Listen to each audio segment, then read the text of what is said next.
Welcome to अग्रिमली। आइए जानते हैं बहुत ही महत्वपूर्ण टॉपिक के बारे में। और आज का टॉपिक है supreme court order on social media पर सुप्रीम कोर्ट का आदेश। 25 अगस्त 2025 को सुप्रीम कोर्ट ने केंद्र सरकार से सोशल मीडिया को रेगुलेट करने के लिए गाइडलाइंस बनाने का निर्देश दिया। बेंच में जस्टिस सूर्यकांत और जस्टिस जोयमल्ल्या बागची शामिल थे। कोर्ट ने कहा कि इन्फ्लुएंसर्स जब कमर्शियल पर्पस से फ्री स्पीच का उपयोग करते हैं तो यह समाज के वल्नरेबल ग्रुप्स की भावनाओं को आहत कर सकता है। इसलिए guidelines national broadcasters and digital association (NBDA) से परामर्श कर तैयार की जाएंगी। यह मामला एक नॉन प्रॉफिट ऑर्गेनाइजेशन द्वारा दाखिल याचिका से जुड़ा था जो स्पाइनल मस्कुलर एट्रोफी रोगियों का समर्थन कर रही थी। याचिका में कहा गया कि स्टैंड अप कॉमेडियंस ने एसएमए रोगियों पर अपमानजनक टिप्पणी की और राइट टू फ्री स्पीच का दुरुपयोग किया।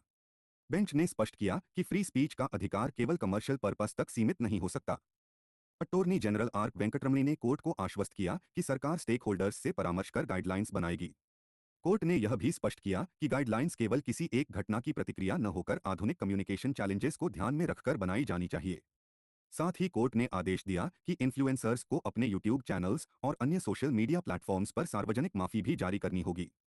इंडियन कॉन्स्टिट्यूशन का आर्टिकल 19(2) फ्री स्पीच पर 8 आधारों पर प्रतिबंध लगाने की अनुमति देता है।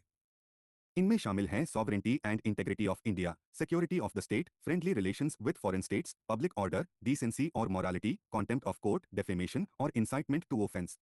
कोर्ट ने कहा कि स्टेट इन सीमाओं से आगे जाकर कोई अतिरिक्त प्रतिबंध नहीं लगा सकता।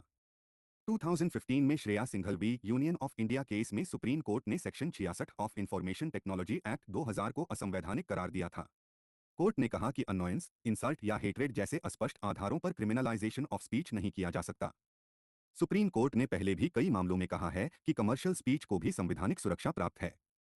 हमदर्द दवाखाना भी यूनियन ऑफ इंडिया 1959 केस में मिसलीडिंग एडवर्टाइजमेंट्स को रोका गया।